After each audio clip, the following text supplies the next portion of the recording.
دعا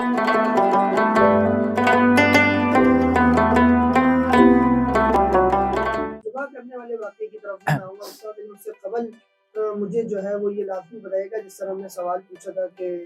حضرت ابراہیم علیہ السلام کو کتنے دن کے لیے آگ میں ڈالا گیا، تو ہمارے طالب علم عمیر نے بھی اس کا جواب دیا 7 دن۔ اچھا، یہ چند روایتوں میں 7 دن آتا ہے، چند روایتوں میں 40 دن آتا ہے، یہ مسند کون سی حدیث ہے؟ ہم اس کو کہاں سے لیں؟ یہ 7 دن ہے، 40 دن ہے، یہ کون سی روایت ہے؟ یہ تھوڑا سا بتائیے گا، اور اس کا واقعہ بھی بتائیے گا کہ آگ میں ڈالنے کی وجہ کیا ہے۔ سب سے پہلے تو واقعے کی طرف آ جاتے ہیں کہ حضرت ابراہیم علیہ السلام چونکہ ایک ظالم بادشاہ کے دور کے اندر مبعوث ہوئے تھے، جس کا نام نمرود بن کنعان تھا، اور یہ بابل یا بابل تک اس کا جو پایہ تخت تھا وہ وسیع اور عریض تھا۔ دنیا کے اندر 4 ایسے شخصیت گزری ہیں کہ جنہوں نے پوری دنیا کے اوپر حکومت کی ہے، جن میں سے 2 مومن بادشاہ گزرے ہیں، ایک حضرت سلیمان علیہ السلام، دوسرے حضرت ذوالقرنین، اور 2 بادشاہ ایسے گزرے ہیں کافر تھے، ایک بخت نصر اور دوسرا یہ جو نمرود تھا۔ اس نے تو اس کی جو سلطنت تھی بہت زیادہ وسیع اور عریض تھی، اور اسی سلطنت کے غرور میں آ کر اس نے خدا ہونے کا دعویٰ کیا تھا۔ حضرت ابراہیم علیہ السلام نے جب بتوں کے، چونکہ ان کی جو قوم تھی وہ بت پرست تھی، اور ان کے خود والد جو آزر تھے وہ ہی بت پرستی کی طرف مائل تھے، اور وہ بت تراش کر بیچا کرتے تھے۔ تو ابراہیم علیہ السلام کی قوم جو تھی وہ عید کے دن میلے میں جانے لگی۔ سورہ صافات کے اندر بھی اس کا ذکر ہے،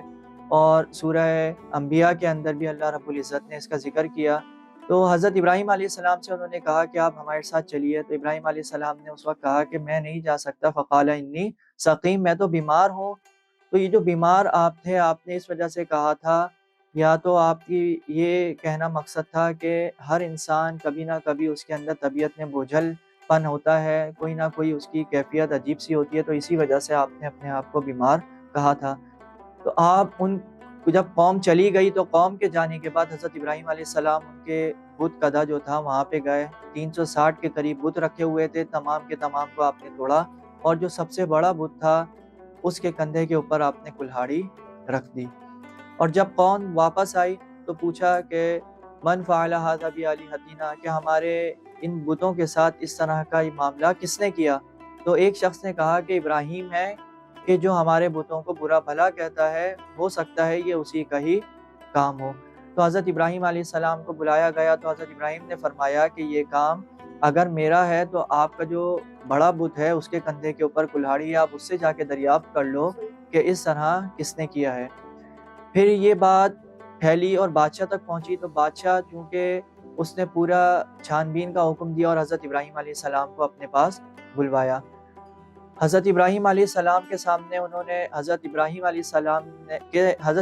السلام نے جو نمرود بادشاہ تھا اس کے سامنے حق کو کھل کر واضح اور ظاہر فرمایا، اور کہا کہ میں جو ہے وہ ایک ہی خدا کی عبادت کرتا ہوں اور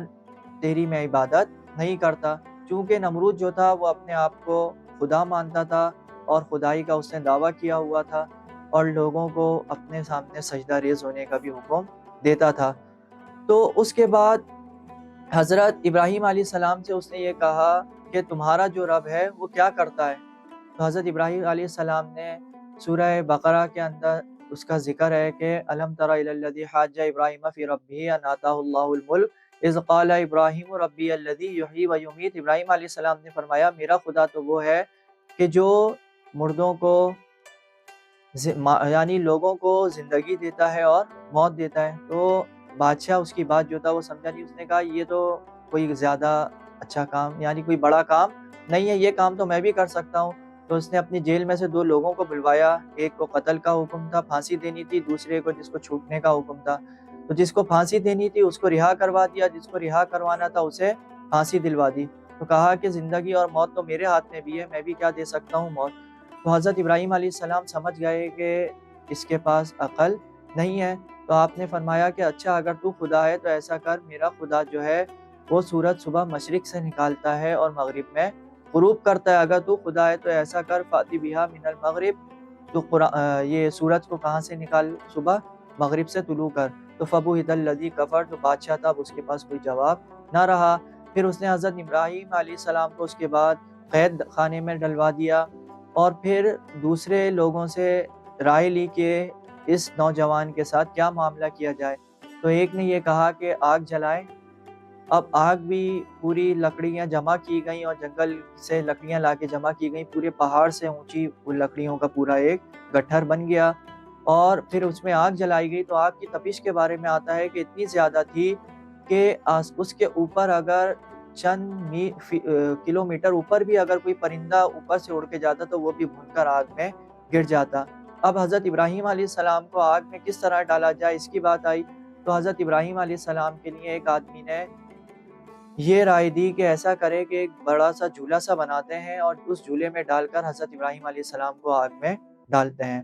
روایات میں ہے کہ تاریخ طبری کے اندر ہے کہ جس نے یہ رائے دی تھی اسی وقت ہی اللہ رب العزت نے اس کو زمین کے اندر دھسا دیا تھا۔ حضرت ابراہیم علیہ السلام کو آگ میں ڈالا گیا،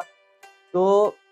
جب آگ میں ڈالا گیا تو آگ میں حضرت ابراہیم علیہ السلام کتنے دن رہے؟ جو راجح قول ہے وہ یہ ہے کہ تفسیر قرطبی کے اندر بھی کہ آپ 7 دن تک آگ میں رہے تھے، اور معارف القرآن کے اندر بھی حضرت محمد مفتی شفیع عثمانی صاحب نے یہی ذکر کیا ہے کہ آپ 7 دن آگ کے اندر رہے تھے۔ اور اس میں یہ بھی ذکر کیا ہے کہ حضرت ابراہیم علیہ السلام جب آگ سے باہر آئے تو آ کر آپ نے یہ فرمایا کہ ان 7 دنوں کے اندر مجھے جتنی راحت و سکون ملی وہ پوری زندگی میں میں نے نہیں حاصل کی یا میں نے نہیں پائی۔ اس کے علاوہ اس میں ایک قول یہ بھی ہے کہ تفسیر ساوی جلد 4 کے اندر یہ ہے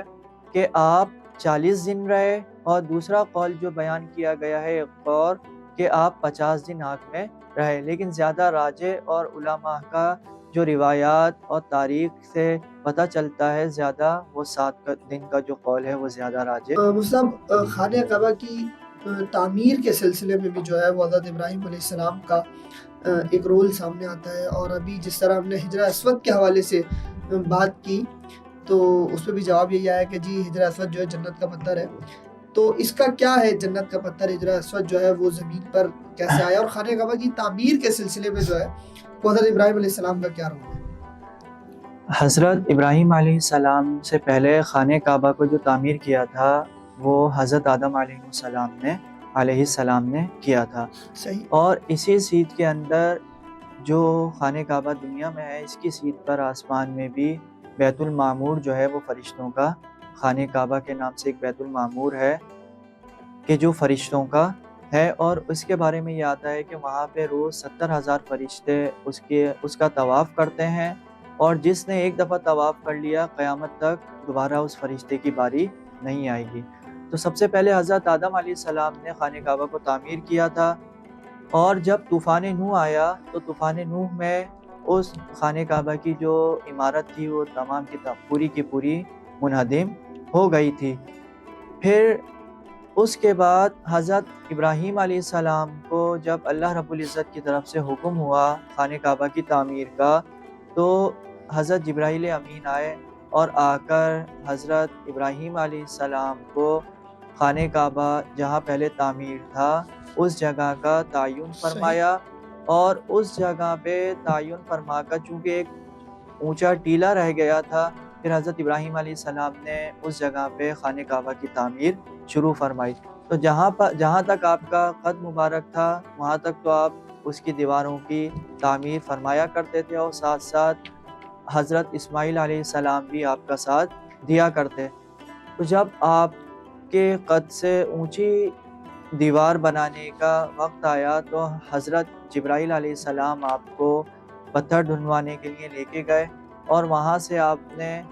2 پتھر لا کے حضرت ابراہیم علیہ السلام کے حوالے کیا اور فرمایا کہ یہ جنت کے پتھر ہیں۔ ایک حجر اسود تھا، دوسرے کے بارے میں آتا ہے کہ جو مقام ابراہیم ہے یہ بھی آپ جو ہے جنت سے ہی لا کر آپ نے دیا تھا،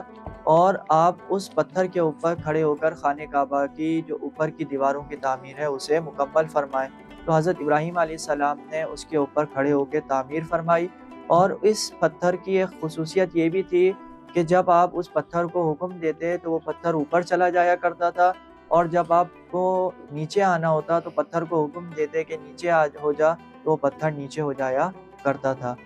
اور جب خانہ کعبہ مکمل ہونے لگا اس کی تعمیر، تو اللہ رب العزت کے حکم سے حضرت ابراہیم علیہ السلام نے ایک کونے پر حجر اسود کو نصب فرما دیا۔ حجر اسود کے بارے میں آتا ہے کہ حجر اسود یہ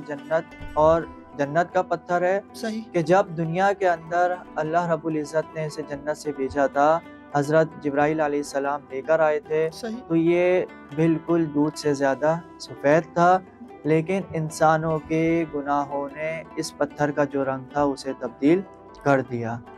اور دوسرا مقام ابراہیم جو ہے، جس پہ حضرت ابراہیم علیہ السلام کھڑے ہو کے خانہ کعبہ کی تعمیر فرماتے تھے، اس کے بارے میں بھی ایک روایت کے اندر یہ آتا ہے کہ حجر اسود اور مقام ابراہیم جو ہے یہ جنت کے یاقوت ہیں دو،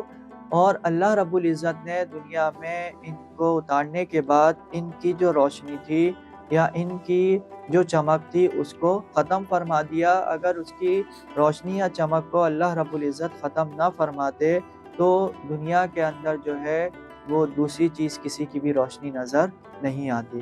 صحیح، بالکل ایسے ہی ہے۔ پروگرام بالکل اپنے اختتام کی طرف ہے اور ہم حضرت ابراہیم علیہ السلام کا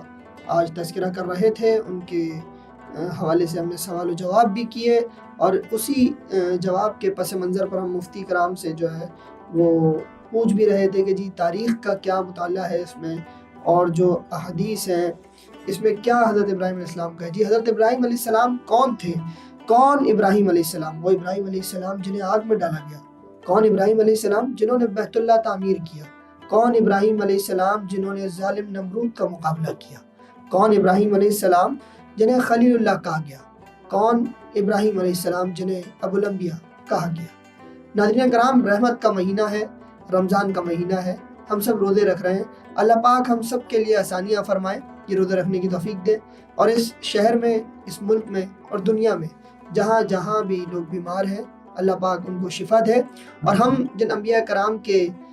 قصے یہاں سن رہے ہیں، جن کی تفصیلات سے ہم آگاہ ہو رہے ہیں، ہمیں اللہ پاک اتنی توفیق دے کہ ہم ان کی سنتوں کو زندہ رکھیں، نمازیں پڑھیں۔ السلام علیکم ورحمۃ اللہ۔